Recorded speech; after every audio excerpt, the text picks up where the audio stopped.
Bueno, nosotros, la Defensoría forma parte de la Ley de Protección Integral, la 12967. Podríamos ubicarla en un tercer nivel de intervención. En un segundo nivel estaría la Secretaría de Niñez. Por si no lo conocen, la Secretaría de Niñez es la encargada, la que cumple la función de adoptar las medidas de protección excepcional. ¿En qué consisten estas? Es cuando hay una vulnerabilidad que está padeciendo un niño y que para protegerlo es necesario separarlo de su centro de vida transitoriamente. Esta es la función exclusiva de Secretaría de Niñez. También está el primer nivel de intervención, donde se hacen intervenciones a los fines de restaurar derechos vulnerados. En el primer nivel de intervención encontramos los servicios locales de promoción municipales y comunales, los centros de salud, los CAF y también, entre otros, las escuelas, que no es un dato menor porque entonces las escuelas forman parte de este sistema de protección integral. Y en función de esto es que, bueno, un poco decimos la importancia de que la escuela no se aboque exclusivamente al orden académico, a lo estrictamente académico. Bueno, todos ustedes ya saben que está atravesada por la realidad social compleja que vivimos todo el tiempo. Hoy justamente estaba leyendo un artículo de página 12 donde decía de que la importancia de incluir en las escuelas la educación sexual integral ha permitido que en cámaras GESEL, en denuncias de abuso sexual infantil en Capital Federal, entre el 80 y el 70% de ellas correspondía a que los niños habían posibilitado la identificación de que habían sido víctimas de abuso a partir de la educación sexual integral. Es decir, la educación sexual integral en las escuelas ha permitido a los chicos no solo poder identificar que esas conductas que ellos vivieron habían sido situaciones de abuso, sino que también permitió generar un espacio de confianza, de diálogo, de que esto se habla, que permite que el niño sienta la confianza de que en la escuela se puede buscar un lugar al cual recurrir. Bueno, ¿qué sucede cuando un niño acude a una escuela y en una situación se produce la develación? La develación es cuando el niño relata espontáneamente la situación de la cual fue víctima. ¿Qué actitud tomar los docentes frente a esto? Ante todo, la actitud del docente tiene que ser de una escucha activa. Escucharlo, como decía Romina, atentamente, prestar atención a lo que está diciendo, no cuestionarlo, permitir que el diálogo que el relato sea espontáneo. Pero la escucha activa también tiene que ver con hacer, con que eso que me está contando no lo deje para otro momento. Eso tiene que tener una acción acompañada, que después también la vamos a desarrollar. Es importante que nosotros dimensionemos que en el momento en que un niño está haciendo ese relato, ha atravesado un montón de procesos internos, ha vencido un montón de sentimientos ambivalentes, de culpa, de enojo, que le permitió en ese momento buscar un referente de confianza que le pueda dar una respuesta, que lo pueda acompañar, que lo pueda contener. Es muy importante que el docente, cuando recibe este relato, pueda transcribir textualmente esto que está recibiendo del niño. ¿Por qué? Porque muchas veces puede llegar a ser la base para posteriormente iniciar una denuncia judicial, penal, y de esta manera evitamos que el niño tenga que volver a repetirlo a diferentes interlocutores, revictimizándolo, relatando nuevamente el hecho traumático.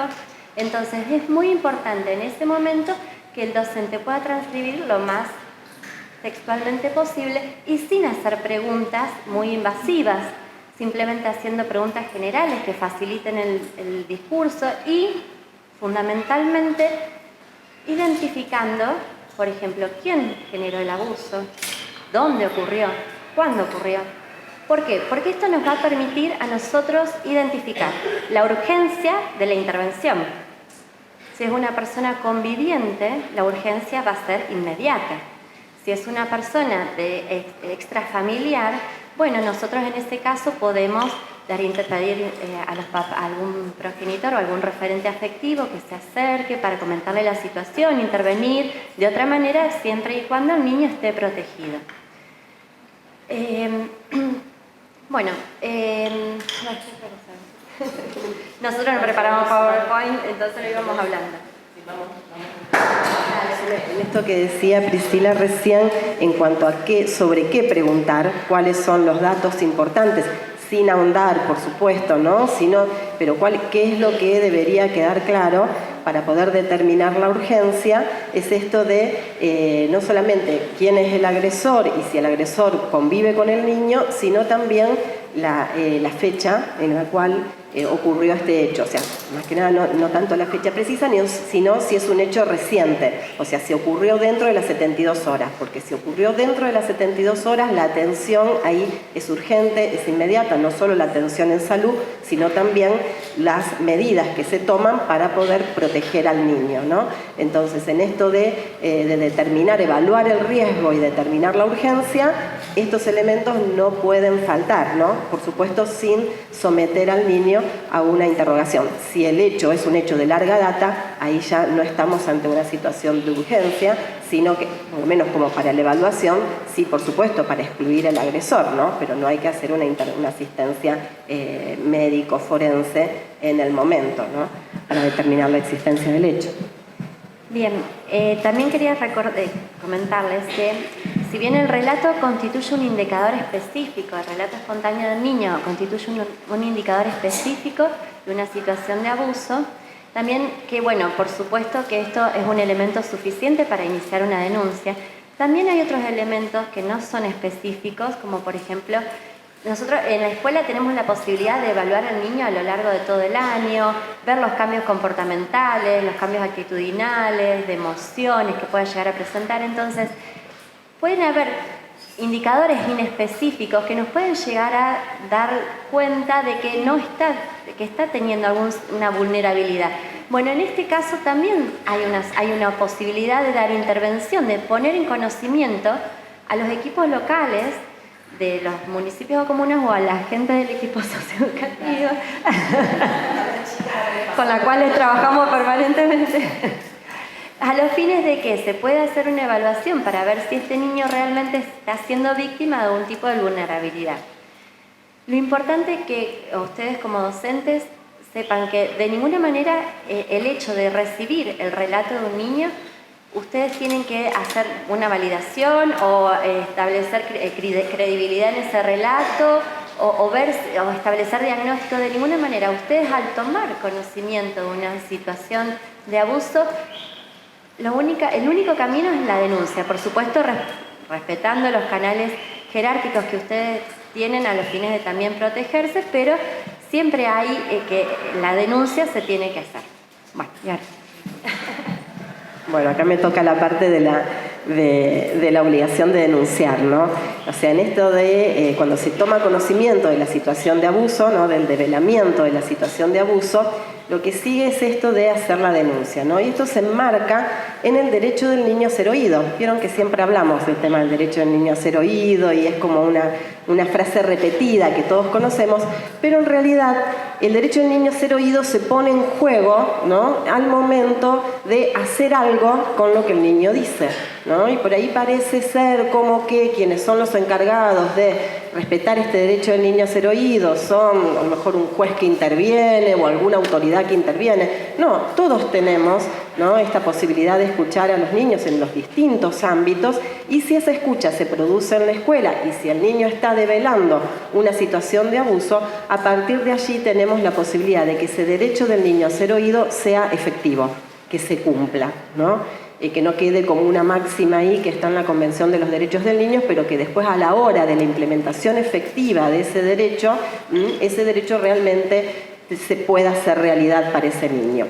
¿Y cómo se cumple frente a este develamiento, ¿no? Haciendo la denuncia. Por eso, quienes forman parte de un establecimiento educativo, de un establecimiento de salud, de un servicio asistencial o social, tienen obligación de denunciar, ya sean establecimientos públicos o establecimientos privados.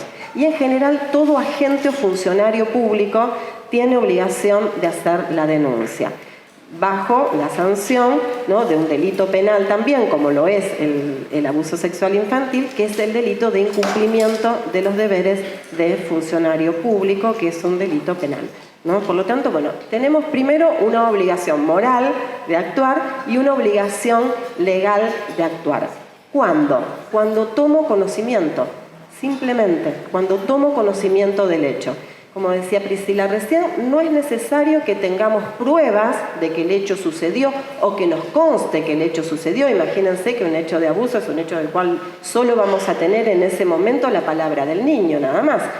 De todas maneras, la palabra del niño es lo más importante, es lo que hay que resguardar y es lo que hay que cuidar para que ese niño no vuelva a ser nuevamente vulnerado, que es cuando pudo manifestar lo que le pasó, para que no sufra una nueva vulneración si es que los adultos responsables que escuchamos ese relato no hacemos lo que corresponde o no lo hacemos como corresponde, ¿no? Entonces, primeramente, esta obligación que tenemos todos los agentes o funcionarios de cualquiera de los tres poderes del Estado de presentar la denuncia, sin necesidad de aportar pruebas, eso será el fiscal después, el que buscará las pruebas, sin tener miedo al tema de la falsa denuncia, esto que decimos, bueno, y si no es verdad, y si después no se comprueba que este hecho sucedió, yo tendré alguna responsabilidad, porque se entienda que después el señalado, el denunciado, el imputado diga, bueno, me podrá hacer algún reproche de tipo penal porque esa denuncia fue una denuncia falsa. No, la denuncia no se establece ningún tipo de categoría en cuanto a si es falsa o no, se pone en conocimiento, luego después se determinará si el hecho sucedió o no sucedió, quién es el responsable y demás.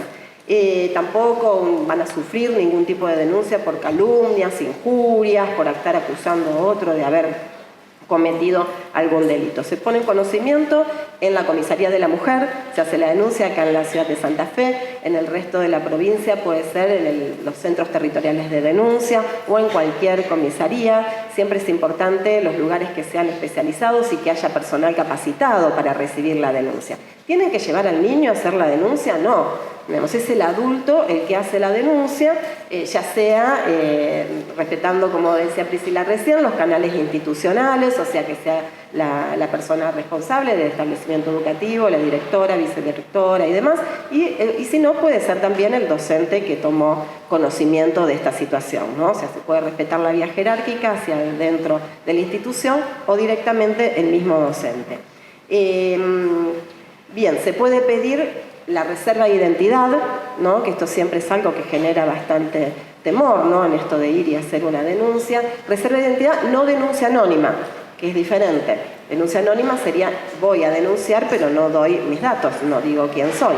Tengo que dar mis datos, me tengo que identificar, ¿no?, porque estoy haciendo una denuncia, me van a pedir los datos, sí puedo pedir reserva de identidad.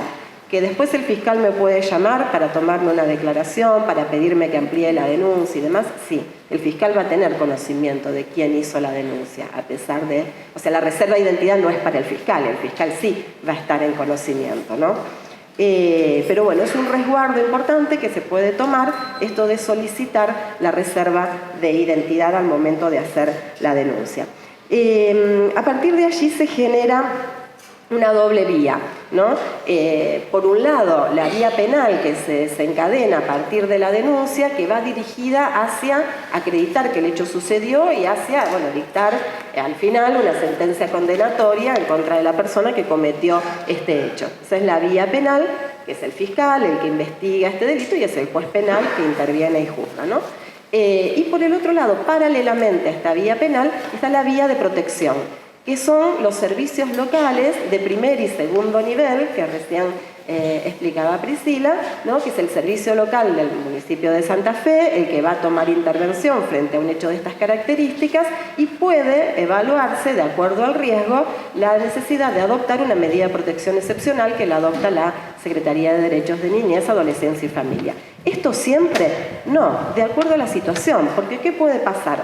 Puede pasar que un familiar, digamos, del niño, sea el que haga la denuncia y está protegiendo al niño, o que ustedes como docentes contacten al familiar que está a cargo del cuidado del niño, porque a lo mejor la persona que está indicada no es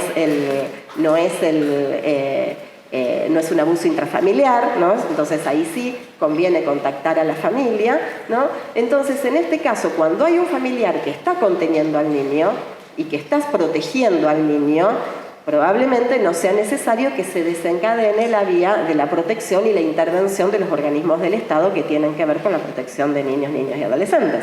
Ahora, si el abuso es intrafamiliar y tengo un adulto que es el presunto abusador y el otro que encubre y que silencia, y el niño no tuvo por eso confianza para hablar en su familia y lo habló en la escuela porque buscó un referente adulto que lo acompañe, ¿no? Entonces, bueno, en ese caso sí va a ser necesario la intervención de estos organismos para evaluar si hay que separar al niño de ese grupo familiar en donde está siendo vulnerado o no, o puede permanecer en ese grupo familiar, ¿no? O sea, pero las dos vías son paralelas. La protección, por un lado, y por el otro lado, la vía penal tendiente a que el presunto agresor tenga una condena por este hecho. El niño, en esto del derecho del niño a ser oído, un poco para redondear con el principio, ¿sí?